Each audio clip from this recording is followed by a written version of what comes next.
मंगल भवन अमंगलहारी, द्रवहु सुदस रथ अजर बिहारी।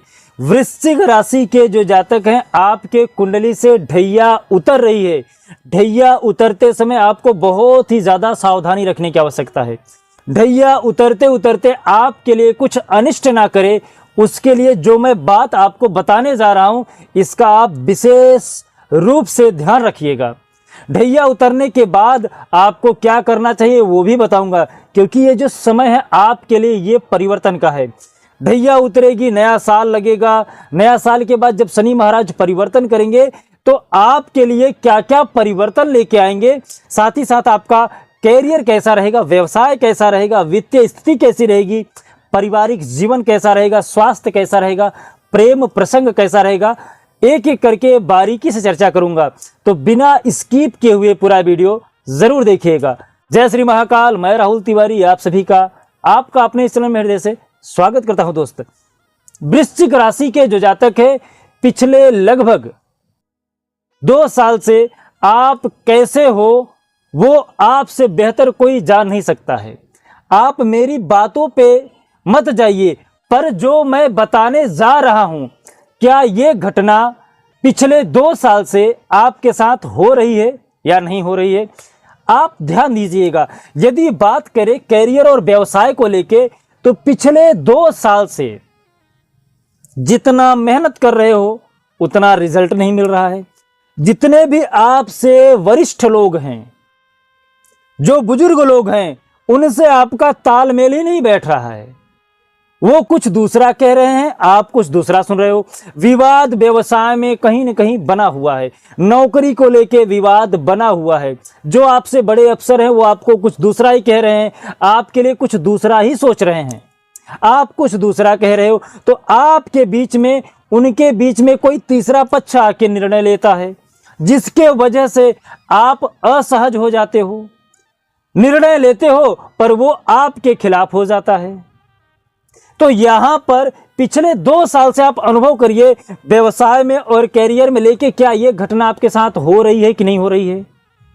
साथ ही साथ यदि वित्तीय स्थिरता की बात करें, तो आप बार बार उधार ले रहे हो, न चाहते हुए पर भी। आपका स्वभाव नहीं है कि आप किसी से उधार ले हो, लेकिन फिर भी कहीं न कहीं आपको सिचुएशन ऐसी सामने आ जा रही है, जिसके वजह से आपको उधार लेना पड़ रहा है। धन संचय में कमी आ जा रही है। जहां पे निवेश कर रहे हैं वहां से अच्छा रिजल्ट नहीं मिल रहा है। धन को लेके अनावश्यक आपको खर्चे बढ़े चले जा रहे हैं। पारिवारिक दृष्टि से देखें तो वहां पे आपको तनाव बन रहा है।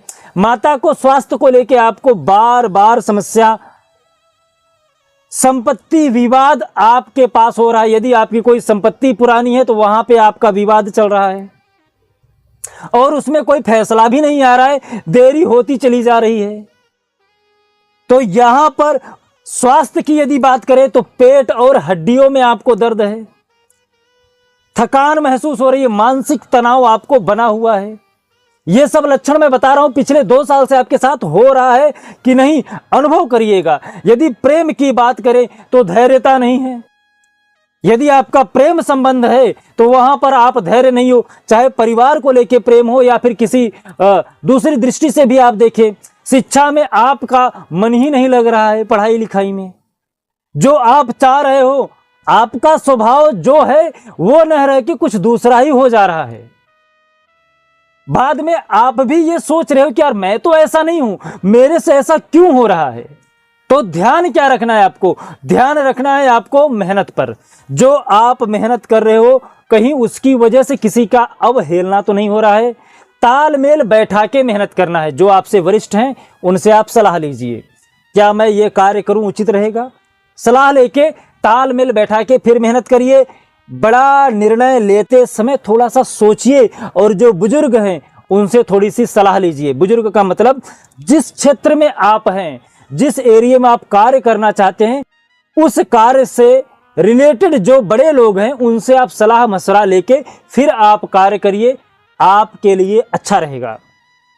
बात करें यदि वित्तीय स्थिरता की, आर्थिक स्थिति की, तो यहां पर जब तक शनि महाराज 30 मार्च तक परिवर्तन नहीं कर लेते हैं, तब तक आप कर्जा लेने से अपने आप को जहां तक हो सके कोशिश करिएगा बचाइएगा। कर्जा मत लीजिएगा, कहीं पे निवेश मत करिएगा। 30 मार्च के बाद आप कहीं निवेश करिएगा। 30 मार्च के पहले कर्जा भी मत लीजिएगा और निवेश भी मत करिएगा। धन संचय में कमी रहेगी। 30 मार्च के बाद आपका निवेश बढ़ेगा, धन संचय का प्रमाण भी बढ़ेगा आपका। पारिवारिक दृष्टि से यदि बात करें तो तनाव 30 मार्च के बाद कम होगा। 30 मार्च के बाद माता के स्वास्थ्य में भी आपको थोड़ी सी सहूलियत मिलेगी। जो घर के परिवार में लोग बीमार बार बार पड़ रहे हैं, वहां पर थोड़ी सी कमी आएगी। संपत्ति विवाद खत्म हो जाएगा। थोड़ा सा धैर्य रखिए, संपत्ति विवाद भी खत्म हो जाएगा 30 मार्च के बाद। स्वास्थ्य की बात करें तो मानसिक तनाव थोड़ी सी रहेगी, लेकिन मई आते आते आपका मानसिक तनाव भी खत्म हो जाएगा। थकान पे थोड़ा सा ध्यान रखिएगा, क्योंकि कार्य क्षेत्र आपका बढ़ेगा। कार्य क्षेत्र बढ़ने से आपके लिए यहां पर तनाव बढ़ेगा।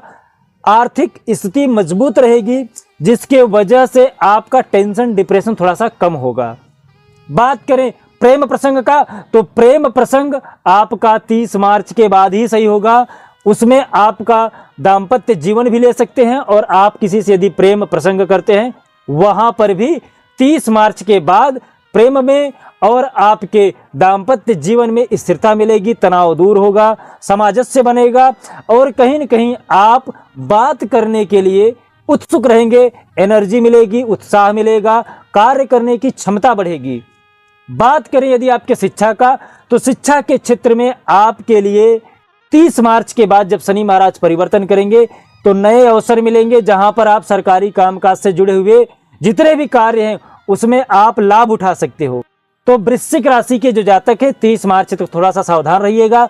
मार्च के बाद आपकी जो स्थिति है वो सही हो जाएगी। तो यहां पर उपाय क्या करें? उपाय में आपको मंगल भगवान को प्रसन्न करना है, सूर्य भगवान को प्रसन्न करना है, काली वस्तुएं और नीली वस्तुओं का उपयोग कम से कम करना है, पीला वस्तु और लाल वस्तु का उपयोग अपने जीवन में ज्यादा से ज्यादा करना है। यहाँ पर वृश्चिक राशि के जो जातक हैं आपको धरणी गर्भ संभूतम विद्युत कांत संप्रभम कुमारम शक्तिहंतम तम मंगलम प्रणाम में हम इस मंत्र का जाप करना चाहिए। साथ ही साथ आपको सुंदरकांड का पाठ करना चाहिए, बजरंग बली को लंगोटा चढ़ाना चाहिए। यहाँ पर सिंदूर यदि आप चढ़ाते हैं, सिंदूर से और चमेली के तेल से यदि बजरंग बली का लेप करते हैं, का प्रभाव कम हो जाएगा। साथ ही साथ आपके आने वाले जीवन में सुखमय और समृद्धि का प्रचार बढ़ जाएगा, प्रसार बढ़ जाएगा। तो उम्मीद करता हूं कि ये वीडियो आपको अच्छा लगा हो। यदि अच्छा लगा हो तो कमेंट और लाइक करना ना भूलिएगा। साथ ही साथ मन में कोई प्रश्न है, कोई क्वेश्चन है तो आप जरूर करिएगा। उम्मीद करता हूं कि ये जो मैं टॉपिक पे बात किया हूं आपसे, जिस स्थिति से बात किया हूं, आप उसको भली भांति समझे होंगे। जय श्री महाकाल। आपका दिन शुभ हो, मंगल हो, स्वस्थ रहें, मस्त रहें।